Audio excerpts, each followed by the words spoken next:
Assalamualaikum warahmatullahi wabarakatuh. Waalaikumsalam warahmatullahi wabarakatuh. Kami dari kelompok 2 di sini akan membahas mengenai laboratorium virtual sebagai alternatif. Kami terdiri dari 5 orang, yaitu yang pertama ada Nisa Nurmalasari dengan NIM 1802-1010-48 dan Yohan Melinur Rahma dengan NIM 1802-1010-4019, kemudian Nurhamida Merani dengan NIM 1802-1010-4023 dan saya sendiri Faiko Zaki Aziz NIM 1802-1010-4024. Kemudian ada Ajeng Rani Widianingrum dengan NIM 1802-1010-4055. Next.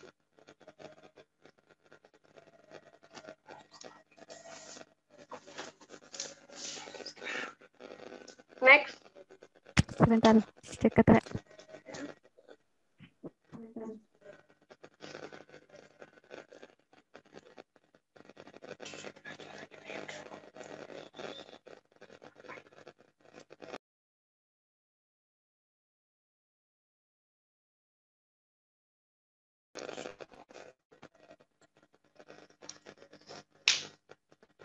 Yang pertama yaitu pengertian dari laboratorium virtual itu sendiri.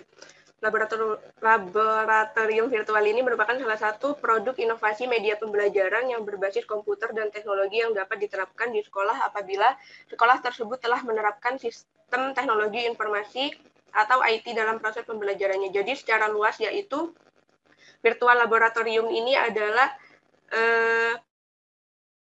perangkat lunak ya, laboratorium yang tidak memadai di suatu sekolah. Biasanya kita sekarang sering menggunakan yaitu dalam masa pandemik seperti ini. Dikarenakan untuk offline saja kita tidak memungkinkan. Jadi kita sebagai mahasiswa ataupun kita nantinya sebagai calon pendidik dapat menggunakan laboratorium virtual sebagai alternatif dalam melakukan praktikum yang tidak memungkinkan dikarenakan keadaan. Next.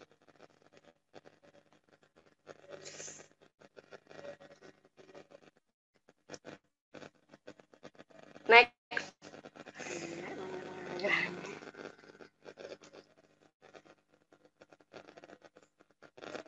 Slide selanjutnya, Ran. Yang kedua yaitu manfaat laboratorium virtual itu sendiri. Dengan adanya laboratorium virtual ini, praktikum akan menjadi lebih interaktif, menarik, dan bahkan efektif dikarenakan yang pertama yaitu dapat meminimalisir jumlah waktu mengajar.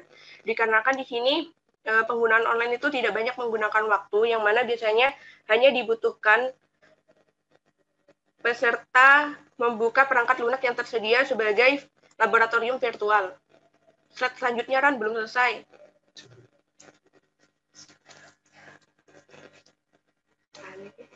Ran.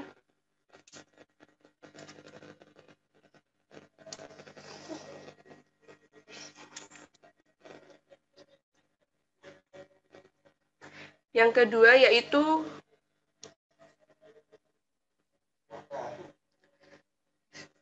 kualitas belajar dapat ditingkatkan.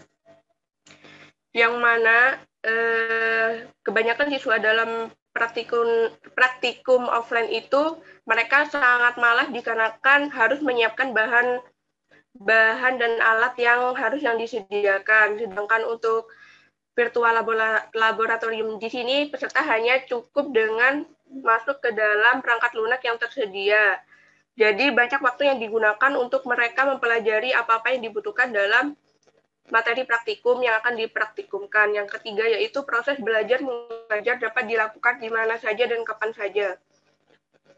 Jadi penggunaan laboratorium virtual di sini itu tidak menggunakan banyak ruang sehingga hanya menggunakan alat elektronik yang tersedia dan juga waktunya tidak sesuka hati, mungkin bisa dikatakan seperti itu, dikarenakan kita tidak harus ke laboratorium secara nyata, jadi kita hanya menggunakan alat elektronik yang tersedia yang kemudian lebih hemat biaya.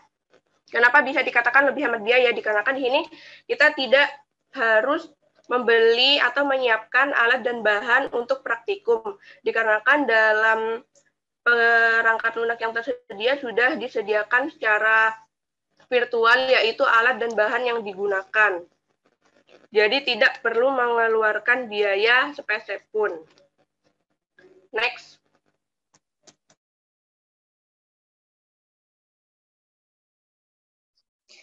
Baiklah, untuk pembahasan selanjutnya yaitu mengenai materi praktikum IPA. Metode praktikum merupakan salah satu metode pembelajaran yang dapat menciptakan pembelajaran secara penuh, mencakup konsep keilmuan IPA dan komponen proses keilmuan IPA. Proses pembelajaran IPA sangat bergantung pada adanya praktikum. Melalui pelaksanaan praktikum, siswa menjadi termotivasi untuk mendalami proses belajar. Siswa dapat mendapat kesempatan untuk memenuhi dorongan rasa keingin-tahuan dan kemampuan menguasai materi. Dengan melaksanakan praktikum, siswa dapat membuktikan konsep-konsep atau teori yang sudah ada serta mengalami proses atau percobaan yang dilakukan. Kemudian mengambil kesimpulan sehingga dapat menunjang pemahaman siswa terhadap materi pembelajaran. Berikut ini pemaparan materi yang membutuhkan praktikum untuk memudahkan pemahaman siswa dalam memahami pembelajaran. Untuk yang pertama, pada siswa kelas 7, untuk materi yang biologi, mencakup materi klasifikasi makhluk hidup, energi dan sistem kehidupan, meliputi fotosintesis dan makanan sebagai sumber energi. Yang ketiga ada interaksi makhluk hidup dengan lingkungan, yaitu materi ekosistem. Untuk materi fisika, yang pertama ada besaran dan pengukuran, meliputi cara mengukur panjang, massa, dan waktu untuk berbagai alat ukur. Yang kedua, karakteristik zat, meliputi wujud zat dan wujudnya, dan pengertian massa jenis. Yang ketiga ada suhu, pemuaian, dan kalor. Untuk pembahasan lebih lanjut, kita lanjut ke slide berikutnya.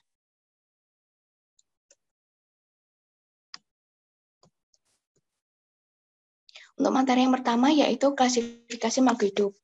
Nah, materi klasifikasi makhluk hidup ini membutuhkan praktikum karena merupakan materi yang memiliki cakupan sangat luas, sehingga siswa sering merasa kesulitan untuk memahami. Biasanya siswa sulit membedakan karakteristik masing-masing makhluk hidup dengan tepat.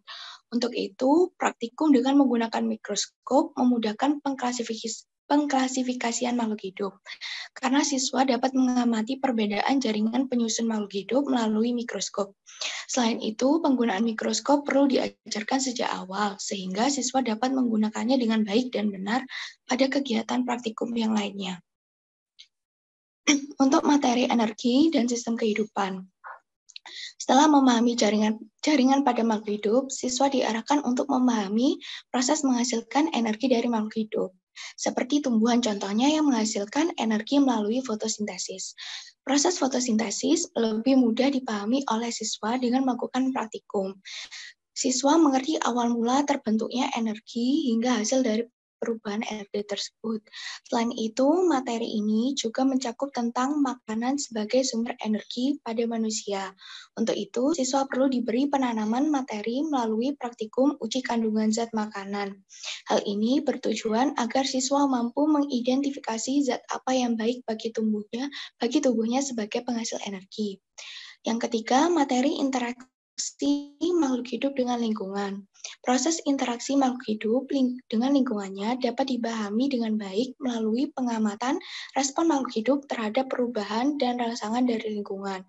Siswa akan memahami bagaimana pengaruh lingkungan terhadap makhluk hidup, serta bagaimana makhluk hidup tersebut dapat berinteraksi dengan makhluk hidup lainnya atau makhluk hidup dapat berinteraksi dengan lingkungan. Yang keempat, materi besaran dan pengukuran. Materi ini termasuk materi pokok yang ada di kelas 7. Nah, materi ini membutuhkan praktikum karena siswa perlu mengetahui hasil pengukuran benda dengan menggunakan alat ukur, serta siswa juga perlu membandingkan hasil ketelitian berbagai macam alat ukur. Slide berikutnya.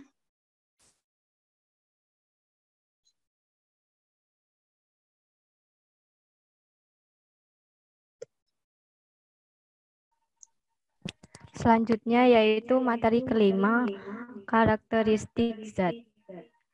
Siswa dapat dengan mudah melaksanakan massa jenis zat padat dan memahami karakteristik zat padat, cair,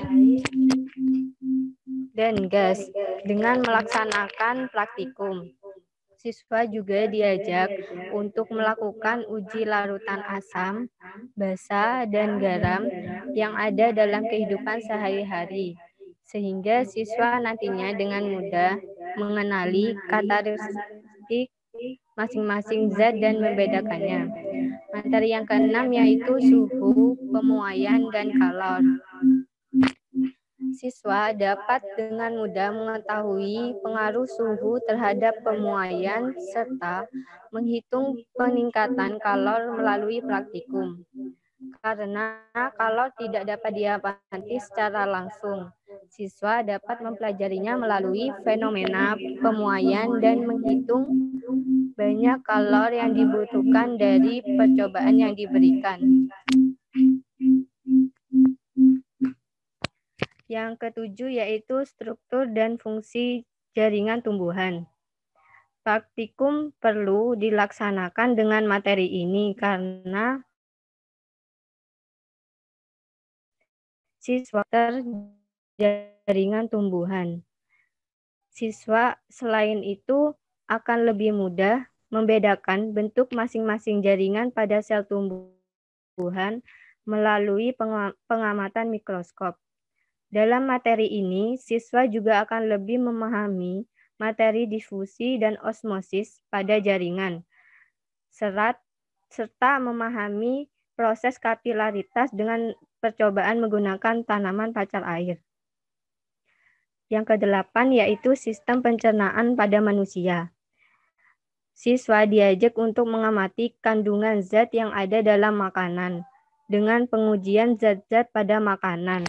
Praktikum dilaksanakan untuk menguji kandungan amilum, glukosa, protein, dan lemak pada tumbuhan makanan.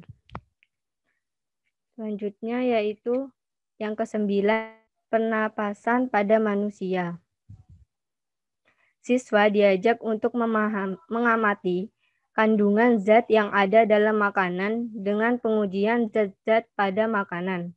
Praktikum ini dilaksanakan untuk menguji kandungan amilum, glukosa, protein, dan lemak pada bahan makanan. Maaf, salah. Yang kesembilan yaitu sistem pernafasan pada manusia. Siswa diajak melakukan praktikum untuk mengukur kapasitas paru-paru sehingga lebih mudah memahami materi sistem pernapasan pada manusia.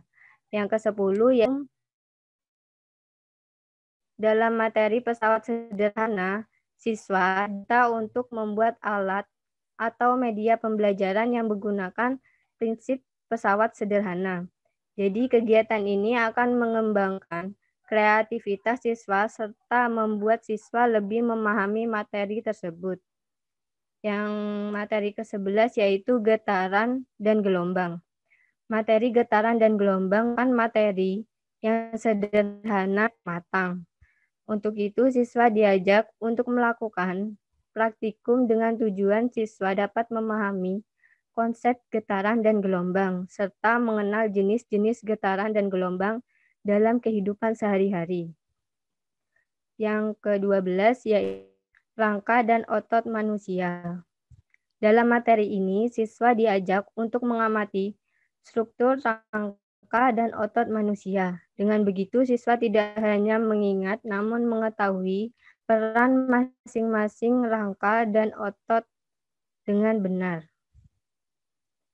Yang ke-13, sistem ekskresi pada manusia. Pelaksanaan praktikum dalam materi ini terkait dengan uji kandungan dalam urin manusia. Jadi, siswa diajak untuk menguji kandungan gula dan protein dalam urin. Dengan begitu, siswa akan memahami peranan sistem ekskresi dalam makhluk hidup. Selanjutnya,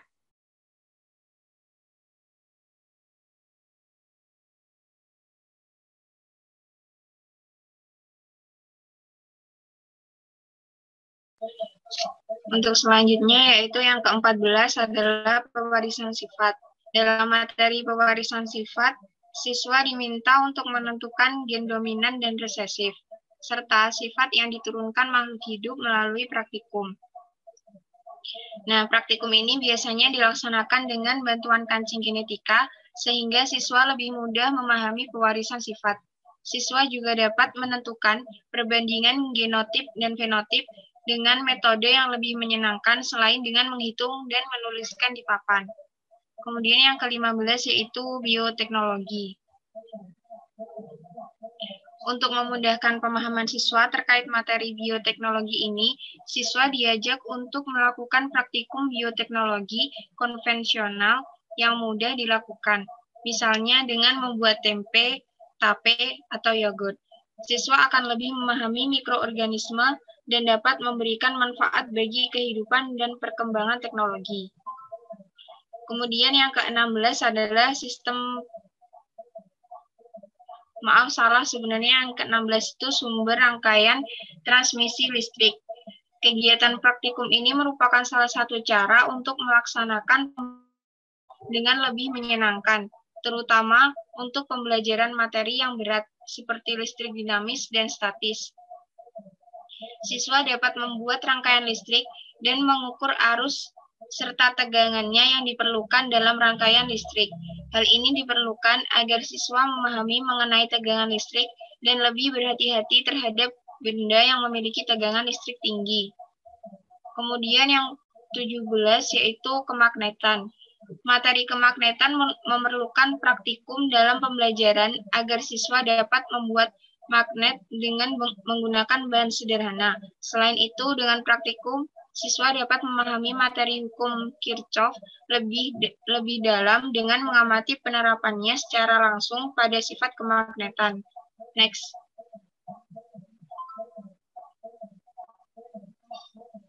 Kemudian yang selanjutnya yaitu alternatif praktikum di masa pandemi COVID-19.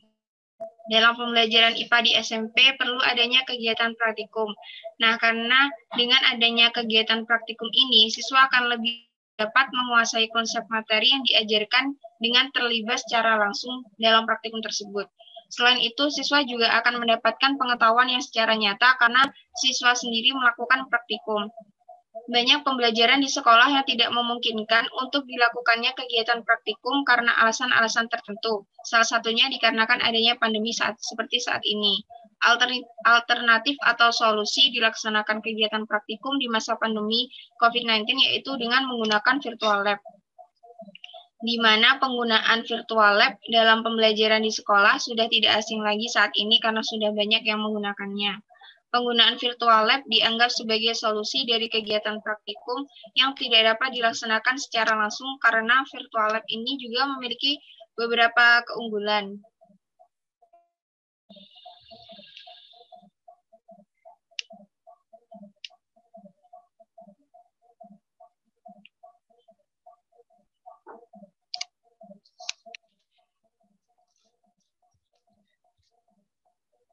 Next one.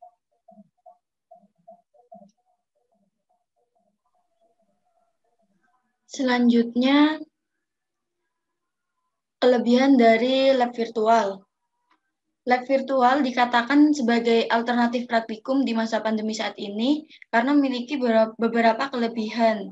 Di antaranya yang pertama yaitu menambah kemampuan di bidang TIK atau teknologi informasi dan komunikasi, di mana lab virtual merupakan suatu software yang berbasis teknologi, seperti misalnya pada materi besaran dan pengukuran menggunakan lab virtual berupa PET.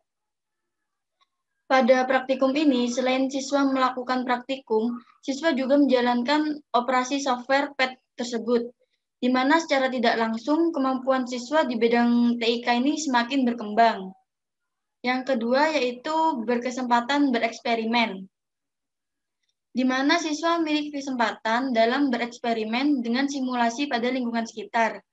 Misalnya dalam materi karakteristik zat, di mana siswa nantinya diberikan video yang guru buat atau video dari YouTube untuk siswa melakukan praktikum seperti yang ada di video tersebut. Dan siswa itu membandingkan hasil percobaan yang siswa lakukan dengan yang ada pada video. Sehingga Di sini siswa akan memiliki kesempatan bereksperimen dengan alat dan bahan yang ada di lingkungan sekitar siswa tersebut. Yang ketiga yaitu dapat lebih berpikir kreatif. Jadi siswa ini dapat lebih berpikir kreatif dalam keterampilan memecahkan masalah secara ilmiah. Semisal dalam materi pesawat sederhana dengan menggunakan aplikasi PET. Karena masing-masing siswa itu akan mencoba aplikasi PET dalam materi pesawat sederhana tadi secara individu, sehingga siswa itu akan berpikir untuk memecahkan masalah yang ada pada LKS, seperti mengisi tabel atau menganalisa hasil praktikum secara individu. Dan disitulah siswa akan lebih berpikir kreatif. Yang keempat yaitu dapat belajar dengan nyaman. Hal ini dikarenakan lab virtual hanya menggunakan alat dan bahan yang disimulasikan ke dalam komputer, sehingga nggak berbahaya. Semisal dalam materi suhu pemuaian dan kalor, di mana pada langkah kerja praktikum ini dilakukan memanaskan air dengan menggunakan pembakar spiritus. Nah, percobaan tersebut termasuk salah satu yang berbahaya apabila praktikan tidak serius dalam melakukan praktikum offline. Jadi, semisal dilakukan pada praktikum online menggunakan lab virtual dengan software berupa chemistry lab, siswa akan lebih nyaman karena alat dan bahannya hanya berupa simulasi dalam komputer yang pastinya aman. Dan yang selanjutnya yaitu menjamin keselamatan. Hampir sama penjelasannya dengan poin yang sebelumnya. Jadi dikatakan menjamin keselamatan karena siswa tidak berhadapan langsung dengan bahan maupun alat yang berbahaya, sehingga lab virtual ini aman digunakan oleh siswa. Yang keenam, menambah pengalaman siswa. Jadi dengan diadakan praktikum melalui virtual lab, siswa akan menambah pengalamannya dalam kegiatan yang tidak mungkin dilakukan dalam praktikum secara langsung. Seperti contohnya membuat nuklir, melihat kehidupan di luar angkasa, dan sebagainya. Kalau di dalam materi, contohnya itu seperti pada materi tata surya, yaitu dapat melihat kehidupan di luar angkasa. Software lab virtual yang bisa digunakan itu berupa aplikasi Simply Interaktif yang berbasis Android. Yang ketujuh, tidak membutuhkan waktu lama. Jadi apabila menggunakan lab virtual ini, tidak perlu menyiapkan serta melaksanakan kegiatan yang biasanya membutuhkan waktu yang lama, karena ini sudah diprogram di dalam komputer. Yang kedelapan, meningkatkan minat belajar. Jadi lab virtual ini akan lebih menarik minat dan perhatian siswa, seperti contohnya pada materi kerangka dan otot manusia, dengan praktikum menggunakan AR. Nah, dengan begitu siswa akan lebih tertarik, dan disitulah siswa minat belajarnya itu lebih meningkat. Yang kesembilan yaitu meningkatkan motivasi. Meningkatkan motivasi siswa dengan menyajikan beberapa masalah menggunakan virtual di dalam komputer. Seperti misalnya terdapat kuis di dalam lab virtual tersebut. Nah, dengan adanya kuis, siswa akan termotivasi untuk mendapatkan nilai yang terbaik. Misalnya software yang digunakan bisa berupa aplikasi Simply Interaktif yang berbasis Android. Di situ selain ada kayak keterangan-keterangannya juga ada kuis. Selanjutnya yang ke-10 yaitu lebih praktis. Dikatakan lebih praktis itu karena kegiatan praktikum dapat dilakukan di mana dan kapan saja. Yang ke-11 yaitu lebih hemat. Dikatakan lebih hemat ini karena tidak membeli alat yang harganya terjangkau, seperti contohnya mikroskop. Dan yang terakhir yaitu lebih efektif. Dikatakan lebih efektif karena akan mendapatkan hasil perhitungan yang valid dan tentunya mudah diperoleh. Sekian presentasi yang dapat kelompok kami sampaikan. Mungkin ada pertanyaan? Saya ingin bertanya, loh, kok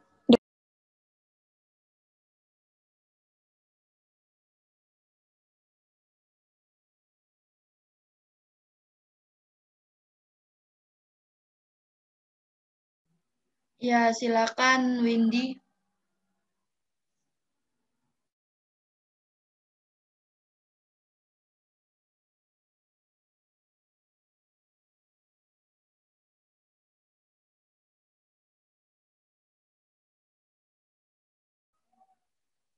Halo, Windy. Silakan. Iya. Di Sudah chat, saya yo. chat sudah saya chat kok. Apa diulang lagi? Oh, ya. Ya, lanjut. Dwi Lutfiatun.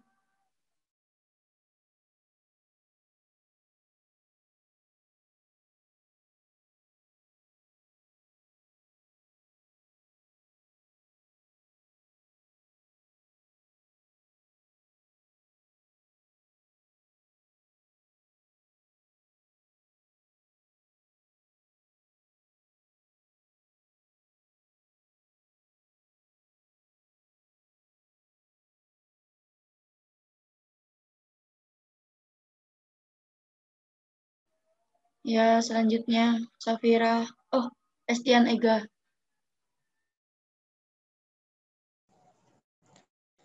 Izin bertanya, untuk lab virtual, untuk penggunaannya apakah harus digunakan pada saat kondisi seperti ini aja atau kondisi biasanya dapat menggunakan laboratorium virtual. Misalnya pada saat kelas reguler biasa, apakah boleh menggunakan laboratorium virtual? Lalu kapan saat yang tepat untuk menggunakan laboratorium virtual? Terima kasih. Ya, terima kasih. Selanjutnya Safira.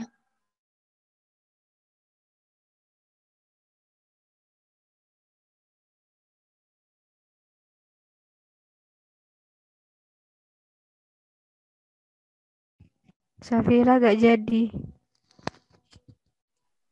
Oh, ya. Lili. Ya, suara saya kedengaran, yo. Dengar. Kedengaran. Saya mau nanya itu, gimana gambaran dari laboratorium virtual ini untuk mata pelajaran biologi. Tadi kan ada tentang klasifikasi makhluk hidup ya, itu kan pakai mikroskop. Nah, itu gimana kayak gambarannya gitu. Soalnya kalau di mata pelajaran fisika sama kimia itu kan kayak cuma ngitung-ngitung biasa gitu kan, masa jenis sama ukuran-ukuran kayak gitu. Nah, sedangkan biologi kan enggak, maksudnya komponennya kan banyak. Itu gambarannya kayak gimana?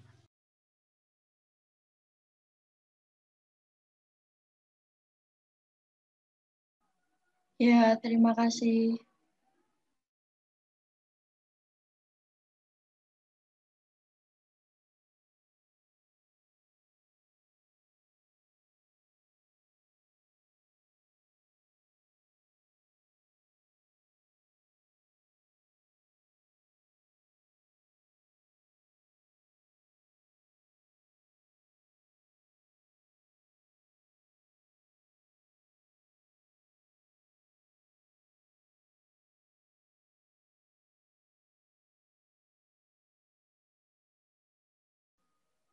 Selanjutnya Uliana.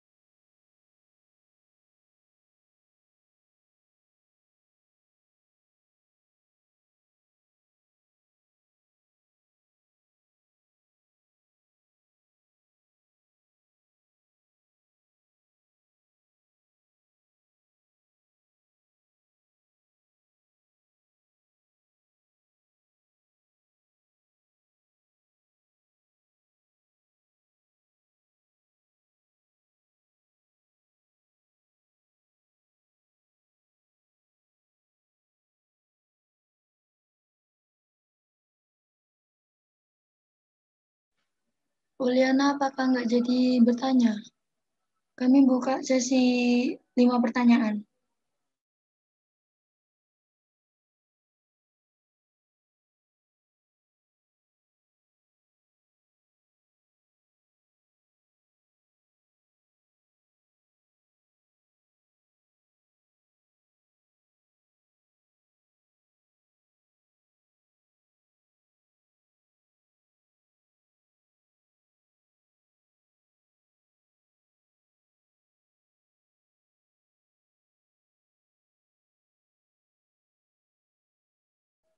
Oke, jika tidak ada, lanjut pertanyaannya Della.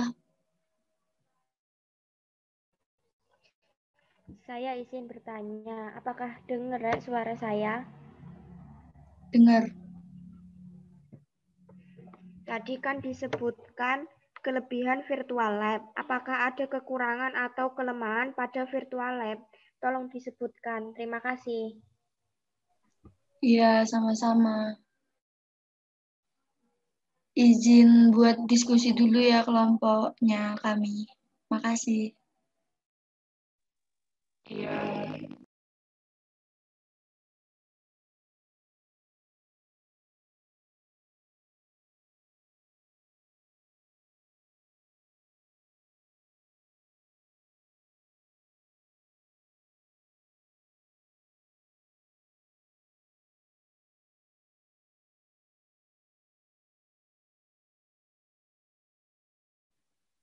Saya mau menjawab pertanyaannya dari Dwi Lufiatun. Tadi pertanyaannya, bagaimana seorang guru dapat mengetahui bahwa virtual lab ini lebih efektif bagi siswa? Sebelumnya suara saya terdengar kan ya? Iya, terdengar. Ya, jadi izin menjawab.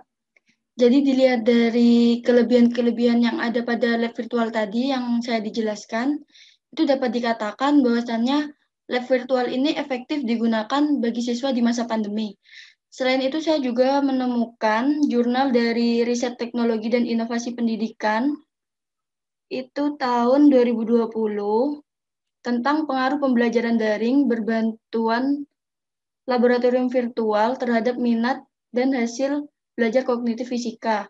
Nah, di situ dikatakan bahwasannya lab virtual ini efektif digunakan dalam pembelajaran IPA di masa pandemik ini. Mungkin ada sanggahan atau gimana?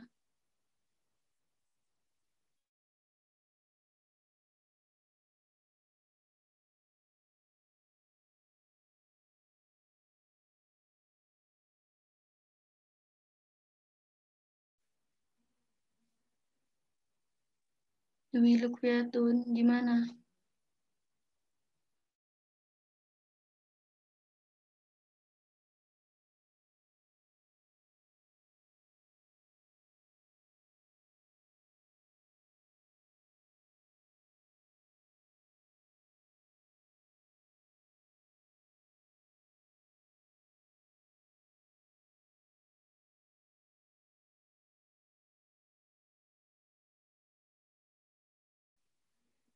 Kalau di sini, di jurnal yang saya lihat ini, efektifnya tuh dilihat dari hasil belajar siswanya.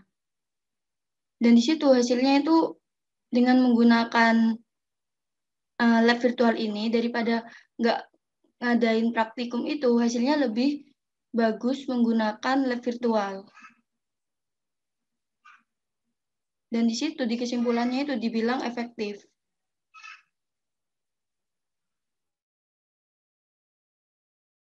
Bagaimana?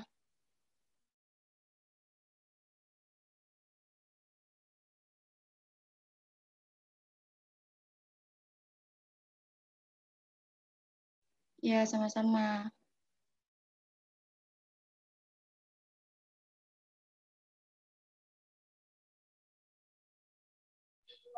Izin menjawab.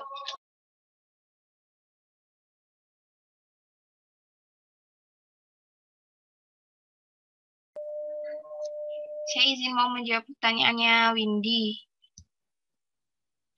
Sebentar tapi Rai, di tempatku masih adzan.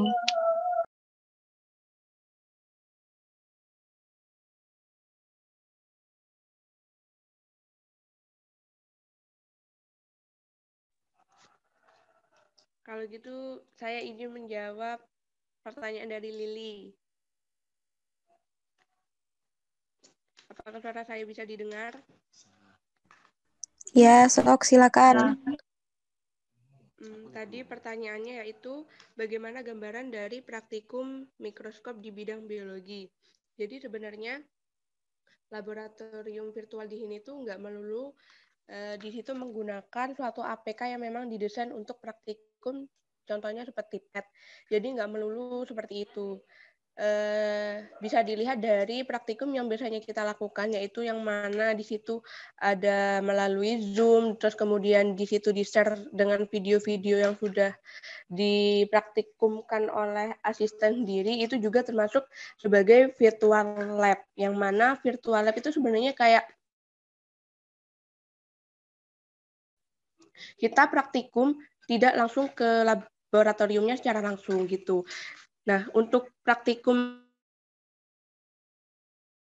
dengan menggunakan mikroskop itu, kalau kita melihat di teknologi zaman sekarang itu sudah banyak aplikasi-aplikasi yang menyediakan mikroskop. Bisa kita cari di Play Store, itu sudah banyak kayak mikroskop virtual itu sudah banyak keluar. Tadi saya juga cek itu sudah banyak. Jadi mungkin bisa memanfaatkan itu. Namun mungkin ada beberapa kekurangannya, yaitu tidak sesuai dengan materi yang akan kita praktikumkan. Jadi seperti itu.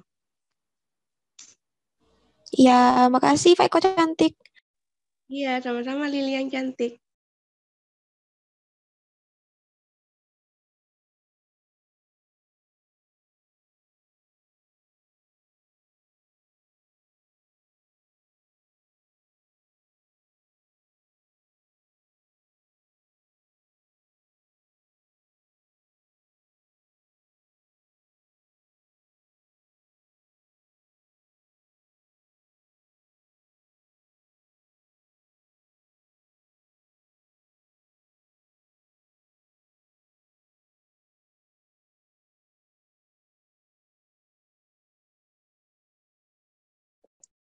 Selanjutnya, saya di sini, Ajeng, akan menjawab pertanyaan dari Mbak Della, yang bertanya mengenai kelemahan dalam pemanfaatan laboratorium virtual tadi.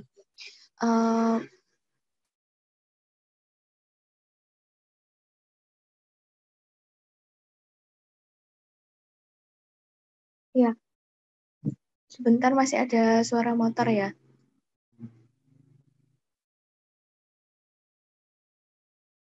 Oke, saya lanjutkan.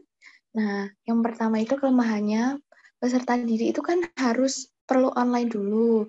Meskipun PHET itu simulasinya ada yang offline, tapi kan memerlukan download aplikasinya dulu. Nah, itu kadang menjadi salah satu kelemahan, karena siswa juga sering biasanya mengeluh mengenai tentang kuota, kemudian jaringan internet, kemudian komputer atau HP yang belum memadai untuk bisa melakukan praktikum via virtual itu.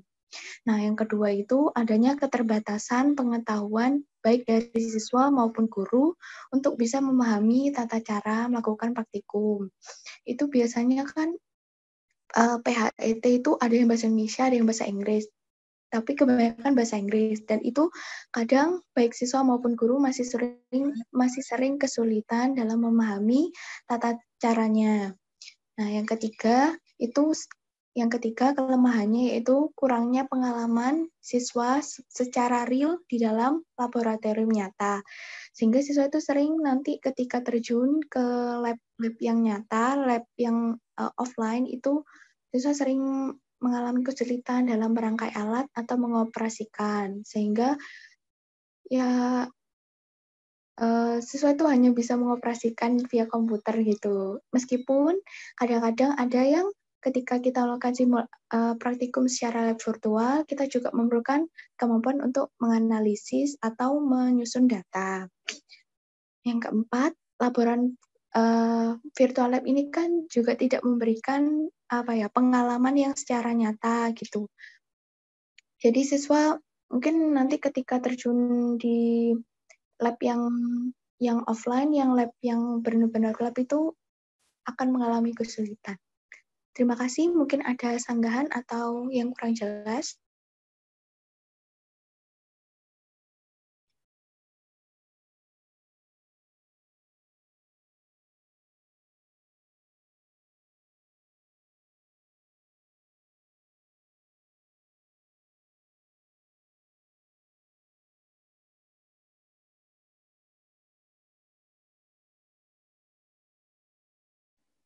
Dela, gimana?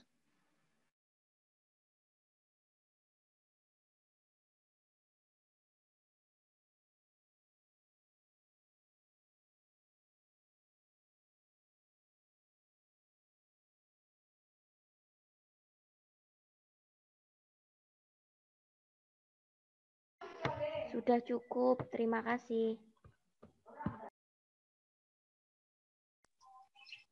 Baik, selanjutnya saya izin menjawab pertanyaannya dari Windy. Tadi kan pertanyaannya, menurut Anda apakah pemahaman dan pengalaman yang didapatkan oleh siswa nantinya dari praktikum lab virtual lebih baik daripada praktikum realita lab? Menurut saya sebenarnya untuk penggunaan lab virtual atau praktikum dengan realita lab itu kan mempunyai kelebihan dan kekurangannya masing-masing. Nah, pada sumber yang saya baca, ini disebutkan bahwa pada pembelajaran dengan menggunakan lab nyata sebenarnya juga memudahkan siswa dalam memahami konsep. Namun pada pelaksanaan pembelajaran banyak ditemukan hambatan atau kendala-kendala, di antaranya siswa masih dihantui perasaan takut berbuat salah dalam memegang alat-alat laboratorium.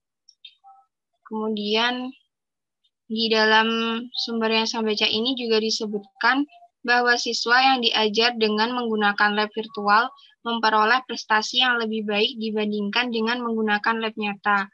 Penggunaan lab virtual ini akan membantu siswa dalam memecahkan masalah dengan lebih praktis, tanpa harus khawatir adanya kesalahan-kesalahan dalam mencampurkan bahan atau menggunakan alat saat praktikum.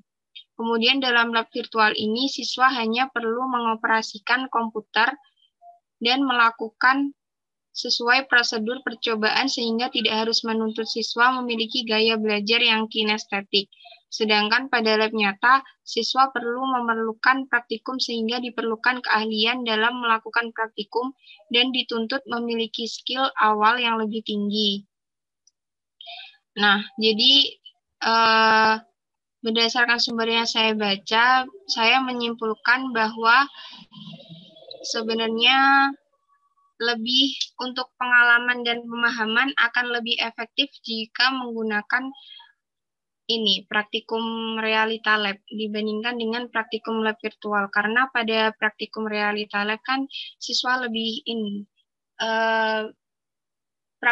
melakukan praktikum secara langsung sehingga siswa terlibat secara langsung dalam praktikum tersebut seperti yang sudah dijelaskan oleh Ajeng sebelumnya. Bagaimana Windy, apakah ada tambahan atau sanggahan? Sudah cukup, terima kasih atas jawabannya. Sama-sama. Saya akan menjawab pertanyaan dari Estian. Jadi, virtual lab ini tidak hanya dilaksanakan dalam kondisi seperti sekarang. Sebelum adanya COVID, virtual sudah digunakan sebelumnya, seperti PET. Sebelum ada pandemi, kita juga sudah menggunakan PET untuk melakukan praktikum, di mana semakin berkembangnya zaman, teknologi juga akan semakin berkembang. Jadi, virtual lab ini tidak hanya dilaksanakan dalam kondisi seperti ini. Jadi bisa ketika offline juga bisa dilaksanakan. Dengan virtual lab ini juga